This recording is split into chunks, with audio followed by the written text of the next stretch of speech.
What's going on, you guys? It's your girl Diana, back at you with another YouTube video. The holidays are fast approaching, which means that a lot of people are about to get gifted Pokemon Scarlet and Violet and start playing it for the first time. So today I wanted to go over 10 tips that I wish I knew before I started my playthrough to help out those that are just picking up the game for the first time. So if you're new here, make sure that you subscribe so that you're always up to date on the latest Pokemon news, and give this video a thumbs up if you are a Pokemon fan so that we can push it out into the YouTube algorithm so that more Pokemon fans can see it. And if you would like another way to support the channel, please feel free to check out the merch store. There is a link down below in the description that takes you to not only my merch store, but also all of my other socials, so you can keep up with what I'm doing on a daily basis. And if you are on the hunt for a copy of Pokemon Scarlet and Violet for the holidays, I did go ahead and link them on my Amazon storefront, which is also down below. But let's go ahead and hop into the 10 tips that I wish I knew before I started playing Pokemon Scarlet and Violet.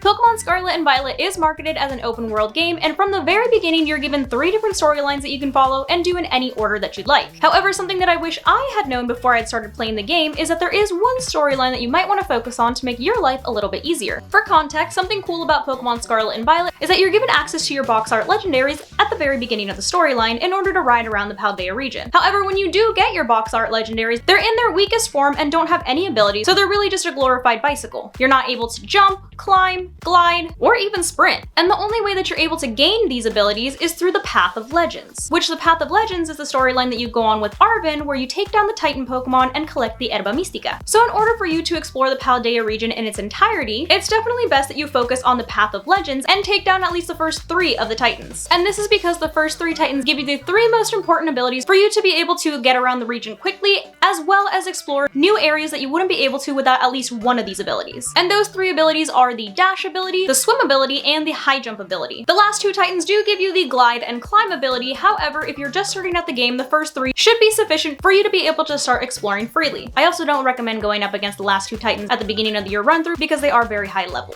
But for this reason, I definitely recommend that you focus on the Path of Legends, at least in the beginning of your run through, just to make your life a little bit easier as you run through the rest of the game. Along the same lines as tip number 1, the second thing that I wish I had known before I started getting too deep into the game is that only Pokemon Gym badges allow you to control higher level Pokemon. In Pokemon Scarlet and Violet, you're able to earn 18 badges. You have your 8 Gym Leader badges, 5 Team Star badges, and 5 Titan badges. And earning each one of these badges gives you different rewards. For example, like we went over in the first tip, Titan badges give you the abilities for your legendary. Team Star badges give you TMs, and Gym Leader badges allow you to control Pokemon up to certain levels. But when I first started playing, I just assumed that since I was able to play the game in any order that I'd like, that as long as I was earning some kind of badge, I would be able to control higher level Pokemon. And then I got to the point where I caught a level 50 Pokemon and it would not listen to me because I did not have a single gym badge. So if you do take my advice and do the Path of Legends first, you might want to throw in some gym badges in between Titans, because otherwise you're going to be finding yourself in areas where you catch Pokemon that are higher level and you are not going to be able to control them. So that's definitely one that I had to learn the hard way. Another thing that I had to learn the hard way is that although you are able to do the game in any order that you'd like, there technically is a correct order to do things in. And that's because there is no level scaling in this game. And the best way that I found to be able to tell if a gym was going to be too high of level for me at the point I was at with my team is that I checked the levels of the Pokemon in the surrounding area. And if those Pokemon were over 5 levels above mine, then it was probably best if I either tried a different gym or if I leveled up my team some more before trying to attempt the gym challenge. And speaking of leveling up, a cool new feature that they added to Pokemon Scarlet and Violet is the Let's Go feature, which allows you to engage in auto battles with wild Pokemon. This was basically a quality of life thing that they added where you're able to knock out large groups of Pokemon at once without having to engage with them individually and go through the entire battle process, which therefore allows you to level up a lot quicker. However, something that I wish I had known before I started engaging regularly in auto battles in order to level up my team is that your Pokemon will not evolve through auto battling, and they will also not automatically learn new moves through auto battling. And on the same note, if you are into EV training, you are not able to EV train through auto battling either. And this is actually a problem that a lot of people were running into. Their Pokemon were hitting the levels where they were supposed to evolve through auto battling, but they wouldn't evolve. And some people thought that their game was glitched, but that's actually not the case. And the solution to get their Pokemon to evolve, if they were ready to evolve, but they had gotten to that level through auto battling, was to evolve them one more level by either engaging in Pokemon battles the old-fashioned way or by using rare candies or experience candies. And although your Pokemon don't automatically learn new moves through auto battling, aka when you get the little pop-up on your screen that says your Pokemon wants to learn a new move, they are still able to learn those new moves, but you do have to manually go into your menu and have them remember the move.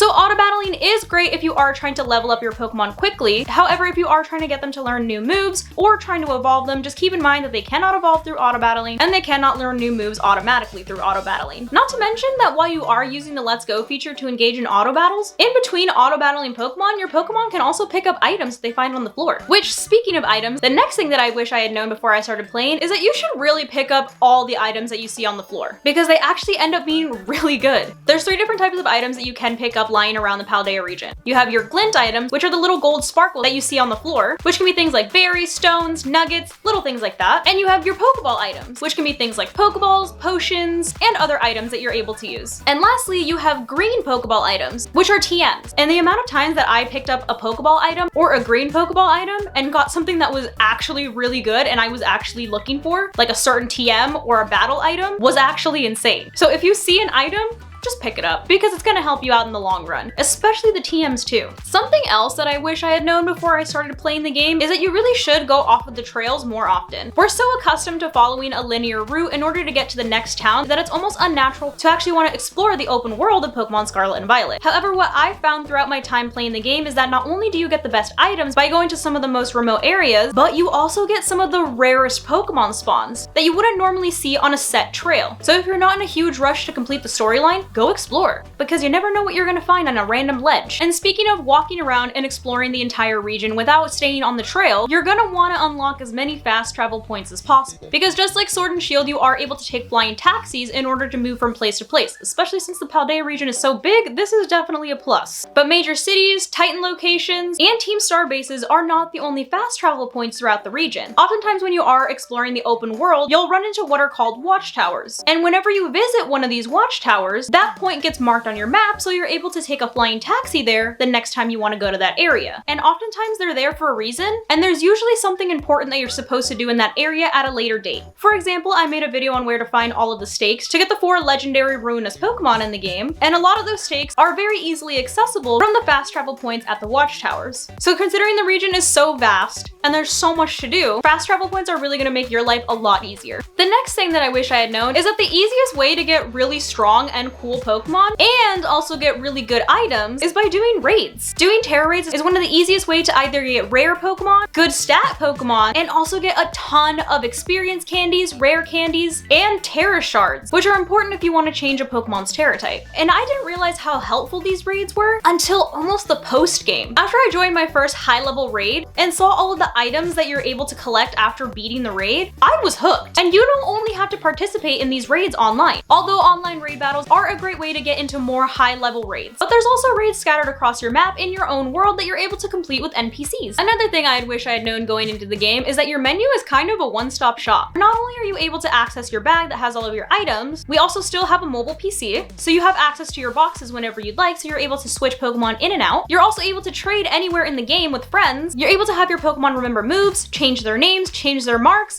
literally everything. And the feature that I found the most useful in the menu was having your Pokemon relearn moves, especially since I mentioned earlier that they're not able to learn moves through auto battles. And so if they did happen to learn a move while I was leveling them up through auto battling, all I had to do was simply click on that Pokemon and have them remember the move. No need to go to a move tutor or anything. And the last thing that I wish I had known before I had started playing the game is to take your school classes. You're not necessarily going to learn a ton of new information, especially if you have been playing Pokemon for a while. But completing the classes and also increasing your friendship with your teachers gives you all kinds of rewards, from getting Pokemon like Berserker gifted to you, to getting fast travel points marked on your map, which those fast travel points are the ones that I was the most grateful for. So go to school and take your classes so you don't miss out on the rewards. So that is going to be the 10 things that I wish I knew before I started playing Pokemon Scarlet and Violet. Make sure to leave a comment down below of any tips that you might have for any new players. But hopefully you guys found this video helpful, and as always, thank you guys so much for watching, and I'll see you in the next one. Love you guys. Bye!